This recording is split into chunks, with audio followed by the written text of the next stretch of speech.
साथियों, बात से बात निकलती है, कड़ी से कड़ी जुड़ती है और पता चलता है कौन कितना बेशर्म है। एंड फ्यू पीपल, कुछ लोग मुझे सरप्राइज करने से कभी नहीं चूकते। हमेशा मुझे लगता है कि इससे ज़्यादा बात नहीं गिर सकती, इससे ज़्यादा इंसान जलील और बेशर्म नहीं हो सकता। लेकिन they never fail to surprise me, और ये बात मैं काफ़ी बार बोल चुका हूँ। आज बात करेंगे बांग्लादेश के एक सिस्टमैटिक परसिक्यूशन की, जो वहाँ हिंदुओं को हो रहा है। छोटी सी घटना है लेकिन वो बहुत कुछ बताती है। और उसके साथ बात करेंगे कि चार मीनारा ने किस तरीके का बयान दिया है, किस तरीके का बयान दिया है। अगर आप लोगों ने ना सुना हो तो आप लोग चौंक जाएंगे। I assure you that you will be shocked कि उसने क्या बोला है। और उसके बयान के तार जाके जुड़ते हैं सीएए के प्रोटेस्ट से। सीएए का प्रोटेस्ट क्यों हो रहा था, इसका जवाब चार मीनारा के सांसद ने अब दिया है। तो इसी पर है आज का बहुत ही शॉकिंग वीडियो।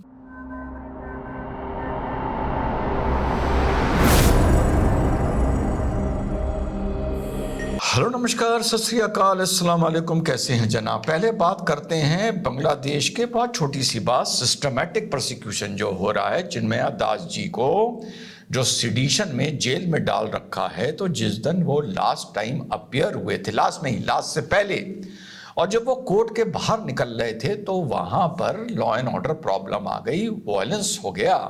और उनके जो लॉयर थे सब मिस्टर आचार्य, उनको उस भीड़ में बुरी तरीके से मारा गया और उनका जो चेम्बर था वो रैंसैक कर दिया गया।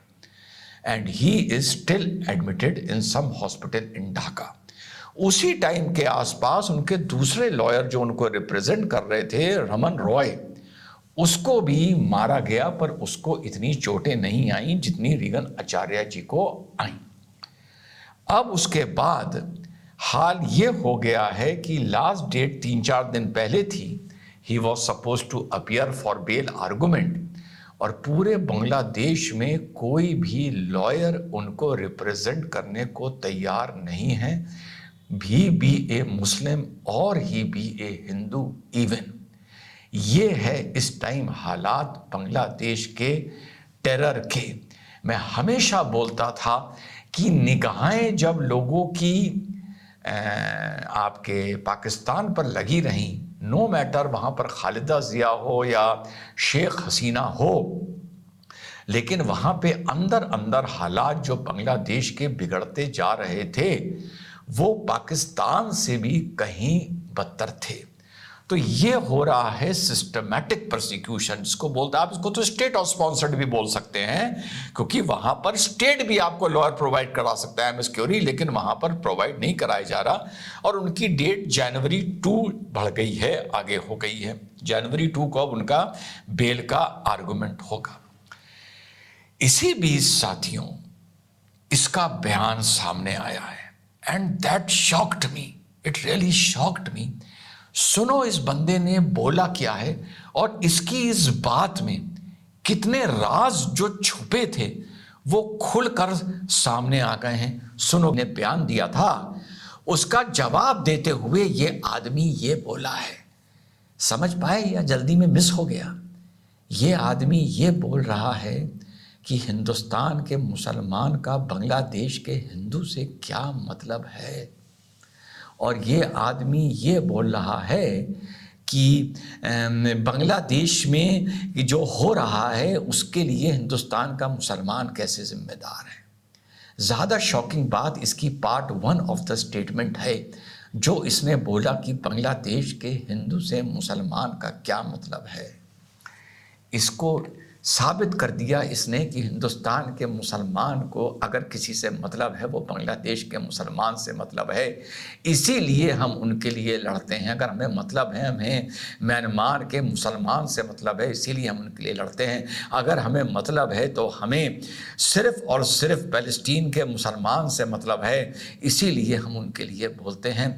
हमें ये लॉ मेकर है भारत का, ये वो इंसान है जिसके मुंह पर माइक लगाए जाते हैं, माइक घुसेड़े जाने चाहिए मुंह के अंदर, पर यहाँ माइक लगाए जाते हैं। ये बोल रहा है कि हमें वहाँ के हिंदू से क्या मतलब है। ये वो लोग हैं जो पूरी दुनिया के मुसलमानों का सेकुलरिज्म के नाम पर ठेका लेके बैठे रहते हैं। क्या आप इमेजिन कर सकते हैं कि एक इंसान इतना बेशरम हो सकता है? मैंने बोला था आपकी सीए की बात को जाकर इसकी आज की बात से जोड़ूंगा। जब सीए का प्रोटेस्ट हो रहा था तो मैं ये बार बार उस टाइम में जो लोग मुझे सुनते थे, मैं बोलता था कि यार एनआरसी का प्रोटेस्ट एनआरसी के लॉज आने के बाद हम कर सकते हैं, लॉज को पढ़ने के बाद, देखने के बाद। लेकिन यार तुम सीए का प्रोटेस्ट क्यों कर रहे हो, नो सीए क्यों बोल रहे हो? अगर अफगानिस्तान से, पाकिस्तान से, बांग्लादेश से कुछ पीड़ित हिंदू, गैर मुस्लिम, आपके बुद्धिस्ट, जैन, सिख भाई आ रहे हैं तो आप उनका विरोध क्यों कर रहे हो, जिनको धर्म के नाम पर वहां पर प्रोसिक्यूट किया गया, उत्पीड़न किया गया है? तो मुझे इस सवाल का जवाब नहीं मिल रहा था। और ये लोग ये कह रहे थे कि नहीं भाई, वहां से आप पहले मुसलमानों को भी आने की परमिशन दीजिए, आप लोगों को अच्छी तरह याद होगा, तभी हम अलाउ करेंगे कि वहां से हिंदू आए। खैर, सरकार ने किसी की सुनी नहीं, मुंह पर गीला जूता मारा, वो अलग बात है। मैं लेकिन इनके प्रोटेस्ट की बात कर रहा हूं। उस प्रोटेस्ट के तार अब इसके इस बयान से जाके जुड़ते हैं। यानी वो जो प्रोटेस्ट था उसके दो मतलब थे। एक मतलब ये था कि जब तक तुम मुसलमान को नहीं आने दोगे तब तक हम प्रोटेस्ट करेंगे कि वहां से हिंदू भाई, बुद्धिस्ट भाई, जैन भाई, सिख भाई को क्यों आने दे रहे हो, जिनका मजहब धर्म के नाम पर उत्पीड़न हो रहा है। और दूसरा उसका मतलब ये था, हमें उनसे क्या मतलब, उनके साथ क्या हो रहा है। ये मैं नहीं कह रहा, ये एक भारत के सांसद ने ऑन रिकॉर्ड बोला है कि हमें बांग्लादेश के हिंदुओं से क्या मतलब। यही तार जाके जुड़ते हैं कि हमें कश्मीर के हिंदुओं से क्या मतलब। और वो देश जहां रात को फांसी की सजा रोकने के लिए सुप्रीम कोर्ट खुल जाता है, वो देश जहां पे 26/11 के आतंकियों को लॉयर्स मिलते हैं, बिरयानी खिलाई जाती है, वो देश जहां आज भी लॉयर्स मिलेंगे और आज भी उनकी केयर करी जाएगी, उस देश के मुसलमान अपना रोना रोते हैं, अपना मातम करते हैं, पूरी दुनिया के मुसलमानों का ठेका लेते हैं और साफ बेशर्मी से बोल रहे हैं हमें उनसे क्या मतलब। यही मानसिकता वर्क करी गोधरा के टाइम पर। अहमदाबाद की बात नहीं कर रहा, गुजरात की नहीं कर रहा, अहमदाबाद के टाइम पर यही मानसिकता वर्क करी कश्मीर में जब हिंदू भगाए गए वहां की बात पर। यही मानसिकता वर्क कर रही है बांग्लादेश के हिंदुओं को लेकर, और यही मानसिकता वर्क कर रही है कि भैया हमें तो बांग्लादेशी, पैलेस्टीनी और हमें तो म्यांमार के भगाए हुए रोहिंग्याओं से मतलब है।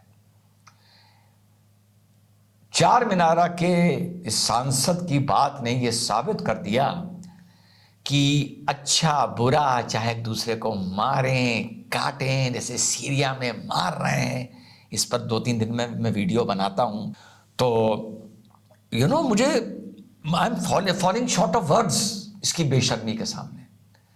तो इन्होंने ये साबित कर दिया कि हम आपस में जितना मारें हम उसकी रील नहीं बनाएंगे। भैया थोड़ी सीरिया पे भी रील बना लो, वहां पे भी बॉम्बिंग हो रही है सिविलियन एरियाज की, एलेपो में, ठीक। और दूसरा इन्होंने साबित कर दिया कि यार डीएनए भी हमारा एक है, और फिक्र अगर हमें है तो वो सिर्फ और सिर्फ मुसलमान की है, और उस मुसलमान के अलावा दुनिया में किसी और इंसान से ना हमारा डीएनए मिलता है और ना उसके लिए दर्द हमारे दिल में और हमारे सीने में होता है। ये बात साफ साफ और गहराई में गिरते हुए जलालत की, कमीनेपन की, बेशर्मी की चार मीनारा के इस सांसद ने भाई अपने मुंह से बोली है। और ये देश ऐसी बोली बातों को बर्दाश्त करता है। I am so shocked and I am so surprised कि ये देश बर्दाश्त कैसे करता है। जय हिंद, वंदे मातरम, खुदा हाफिज।